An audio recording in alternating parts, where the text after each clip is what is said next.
Muy buenas noches, hermanos, ¿cómo están ustedes?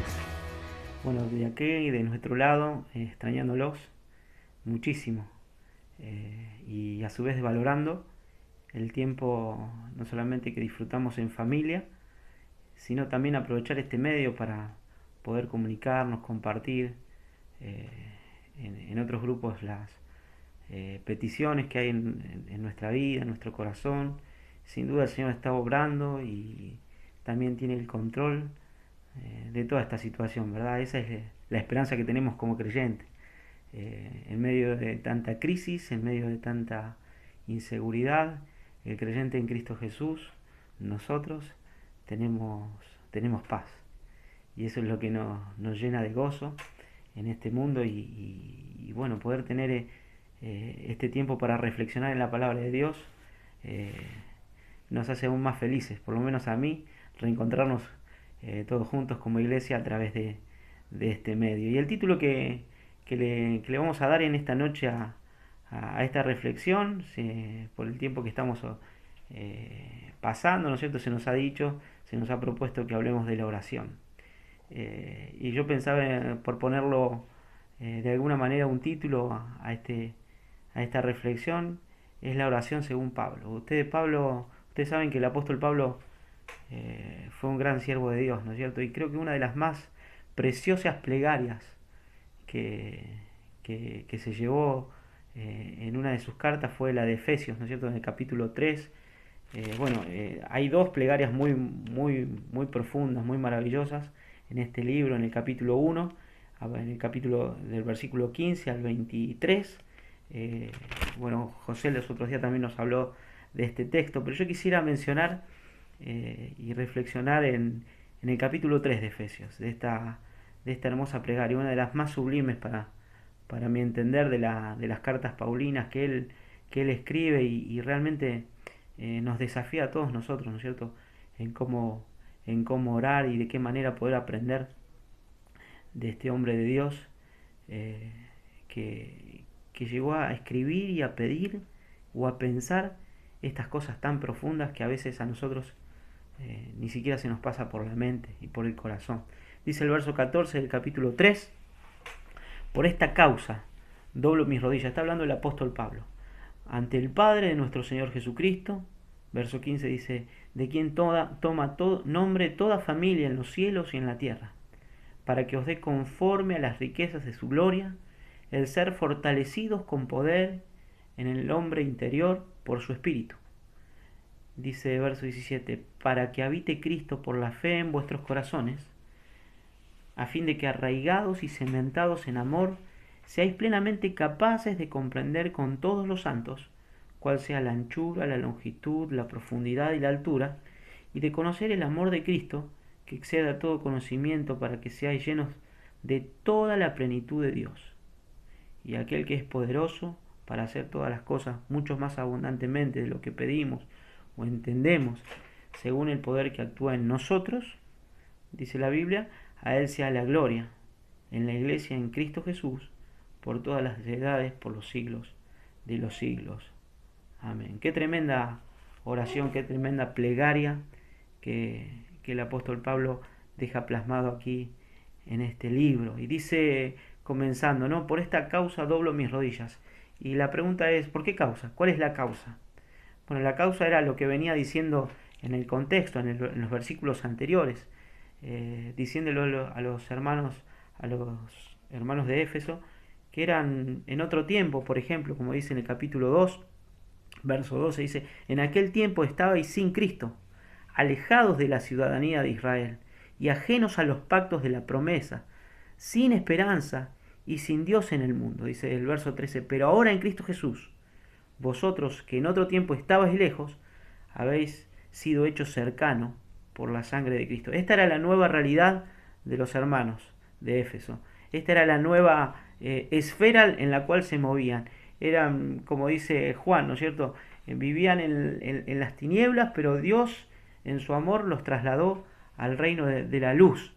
Y el verso 19 ahí del capítulo 2 también dice, así que ya no sois extranjeros, ni advenedizos, sino conciudadanos de los santos y miembros de la familia de Dios. Por esta causa el apóstol Pablo doblaba sus rodillas ante el Padre de nuestro Señor Jesucristo. Y este fundamento se puede dividir en dos partes, ¿no es cierto? En la forma en que él conceptuaba este panorama de los hermanos, que antes estaban lejos y ahora eran cercanos, estaban sin Cristo, sin esperanza, y hoy por hoy tienen esta esperanza de haber conocido a Cristo. Y dice, doblo mis rodillas ante el Padre de nuestro Señor Jesucristo. Él entendía que estaba doblando las rodillas delante del Padre. Había un signo y un significado de pertenencia de parte de Pablo. Le estaba hablando a su Padre. Quería que esos hermanos entiendan que Dios era un Padre amante. Pero fíjense con la actitud con la que tomaba esa relación, ¿no es cierto? El tema de doblar las rodillas no prescribe una forma. A lo largo de las escrituras podemos ver que muchos hombres de Dios oraron de distintas maneras, algunos parados, otros adentro de un pez, otros sentados, otros en otros lugares. Lo que está determinando, dando a entender el apóstol Pablo aquí, es la actitud del corazón. Es lo que a vos y a mí muchas veces nos falta cuando entramos en la presencia de Dios. Hermano, Dios no es cualquier cosa. Cuando llegamos a la presencia de Dios, tenemos que amarle, tenemos que reconocerle como un Padre celestial, pero tenemos que entender que Él es un Dios grande, que Él es un Dios poderoso, que Él es un Dios que sustenta todas las cosas, que gobierna el universo y que Él está sentado en su trono. Y eso va a determinar a nosotros no solamente una actitud como la de Pablo, ¿no? De doblar las rodillas, de reconocimiento de su grandeza, también del reconocimiento de nuestro ser, de nuestra pecaminosidad, pero eso también nos tiene que llevar y motivar a un deseo de adorarle, de alabarle. Dice el verso 15, de quien toma nombre toda familia en los cielos y en la tierra, en el nombre de Cristo, en el nombre del Señor. Él hizo un nuevo pueblo, hizo un solo hombre, como dice también otro de los textos, dice, para que os dé, y esta es la petición, ¿no? Conforme a las riquezas de su gloria. Hermano, Dios es extremadamente rico. Y Él nos puede dar, nos puede inundar de su gracia, de su paz. Y qué lindo es poder aferrarnos en este tiempo de esta verdad que el apóstol Pablo nos plantea y nos enseña a orar. Él es un Dios riquísimo. Es un Dios que tiene riquezas inagotables para los creyentes. Dice, para que os dé conforme a las riquezas de su gloria el ser fortalecidos con poder en el hombre interior por su espíritu. Vos sabés que me encanta esta expresión de Pablo. El ser fortalecidos en el hombre interior. En acá adentro, en las cosas que no se pueden ver, que no son tangibles. El Señor quiere trabajar en nosotros de una manera interna. Quiere trabajar en nosotros cuando habla de ser fortalecidos en el hombre interior. Está hablando acá el concepto del corazón, el concepto de la esencia del hombre, donde se asientan las emociones, donde se asienta la voluntad, donde entendían los oyentes perfectamente de qué se trataba. Bueno, ahí es donde Dios quiere trabajar, ser fortalecidos ahí, ser de alguna manera y experimentar con todo el poder de Dios dentro nuestro. Segunda Corintios, ¿te acordás de ese texto que dice, el 4:16, dice que el hombre exterior se va desgastando, pero el interior se va renovando? Ese es el pensamiento de Pablo que tiene acá, ¿no es cierto? Y qué lindo es poder experimentar esa riqueza de Dios para poder fortalecernos en el hombre interior. Hermano, ¿qué es lo que está inquietando tu vida en este tiempo? ¿La pandemia? ¿Las preocupaciones? ¿La falta de trabajo? Quizás los problemas de convivencia ahora con la cuarentena. Pedile a Dios que con su riqueza, que haga sobreabundar su gracia para que tu ser interior pueda ser fortalecido en este tiempo. El verso 17 dice, para que habite Cristo por la fe en vuestros corazones, a fin de que arraigados y cementados en amor, seáis plenamente capaces de comprender con todos los santos cuál sea la anchura, la longitud y la profundidad y la altura, y de conocer el amor de Cristo. Fíjate el verso 17, dice, para que habite Cristo en la fe por la fe en vuestros corazones. Pero ¿cómo? Para el creyente ya eso no es una realidad. Cristo ya habita desde el momento que nosotros reconocemos a Jesucristo, de que nos convertimos. El Espíritu Santo viene a morar en nosotros, dice que somos morada de su Espíritu. Pero acá el verbo habitar habla acerca de un deseo. La palabra ahí en Reina Valera la traduce como el deseo de estar en un lugar confortable, en un lugar donde haya confort, donde haya tranquilidad, donde haya lugar para poder estar tranquilo. Ese es el concepto de Pablo. Y a mí me encanta eso. Es como cuando nosotros estamos en una casa y compramos esa casa que hay que reciclarla, ¿verdad? Y hay cosas que están desordenadas, las paredes están manchadas de humedad, las cañerías probablemente están rotas, y hay un desorden general que a medida que pasa el tiempo, nosotros los que la habitamos, eh, vamos a ir reparando y corrigiendo, y la vamos ir haciendo a nuestro parecer, para que nos podamos sentir conformados, para que nos sentamos cómodos en ese lugar, ¿no es cierto? Si tenemos que aplicarlo a la vida espiritual, el Señor Jesús, cuando entró a nuestra vida, hubo muchísimas cosas desordenadas, ¿verdad? Hubo muchas cosas que tuvo que trabajar y que tiene que seguir trabajando en nosotros. Y la expresión acá, para que habite Cristo, es ese el significado, hermano. Que Cristo pueda seguir obrando en vos. Que no solamente te haya salvado, sino que a medida que Él vaya haciendo una habitación en tu vida, vaya progresando en quehaceres en tu propia vida. Para que vos renuncies a toda impiedad, a los pecados que antes hacías, a, a la avaricia, a la rebelión, al orgullo, a todas esas cosas que están todavía tan arraigadas en nuestra vida y en nuestro corazón. El Señor quiere quitarlas. En el momento que Él habita, como dice el verso 17, quiere sacar todas esas cosas para que Él se sienta cómodo, a gusto en tu vida.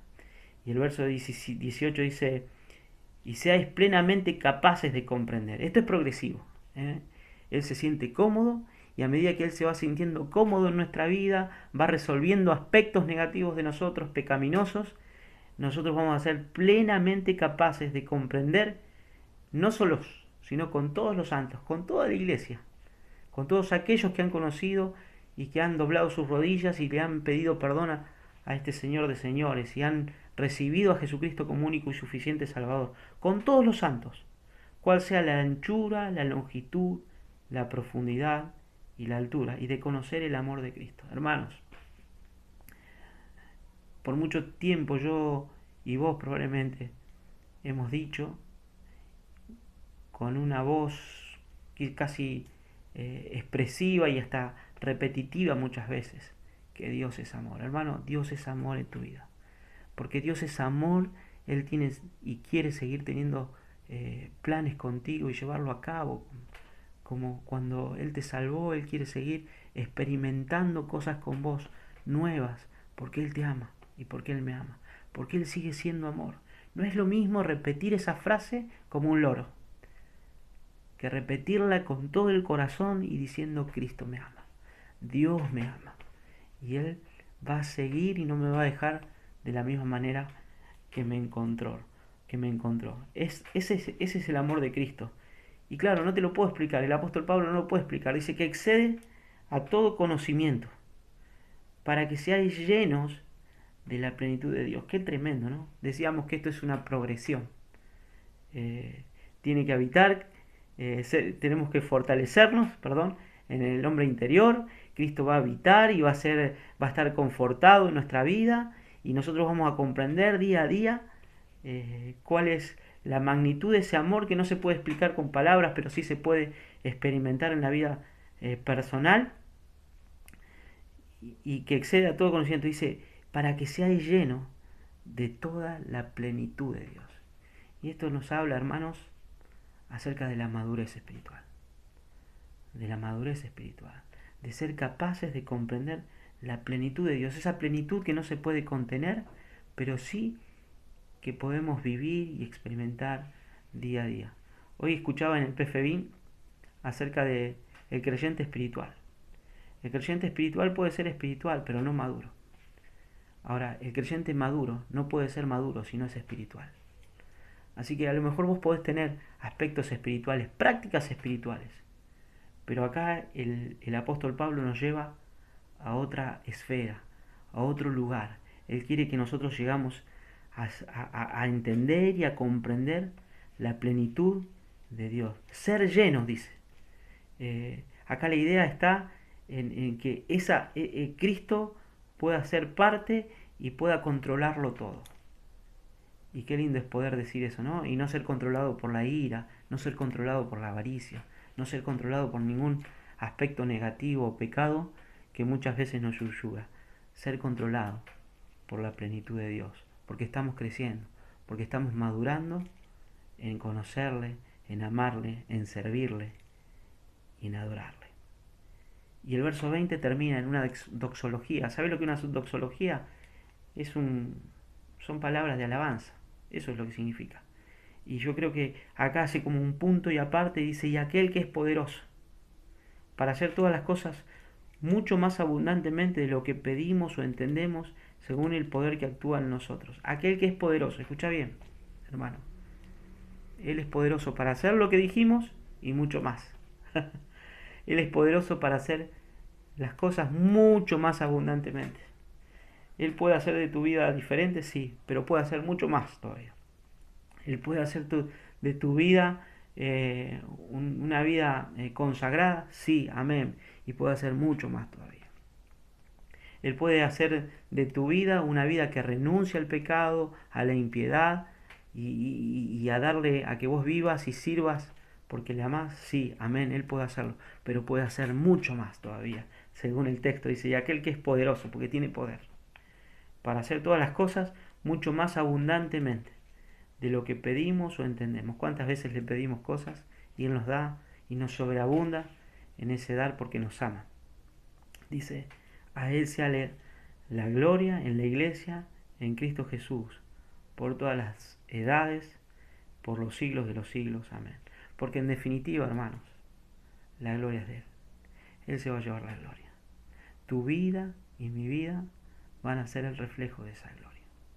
Y qué bueno es poder aprender de esta oración de Pablo, ¿no? Qué bueno es orar según Pablo. Orando teniendo en cuenta de que él pedía por aquellos hermanos para que sean fortalecidos en el hombre interior, para que habite Cristo, para que a través de esa habitación de Cristo y de ese formar en Cristo nuestra vida, nosotros podamos entender y ser capaces de comprender con todos los santos el amor de Dios y bueno, y reconocer una vez más que Él puede seguir haciendo grandes cosas en tu vida, que su mano no se ha cortado y que todo lo que tenemos, que todo lo que somos y todo lo que vamos a hacer es para la gloria y honra de su nombre. Amén. Que el Señor les bendiga, les amamos y oramos por cada uno de ustedes como parte de la iglesia en Barrio Los Robles. Amén.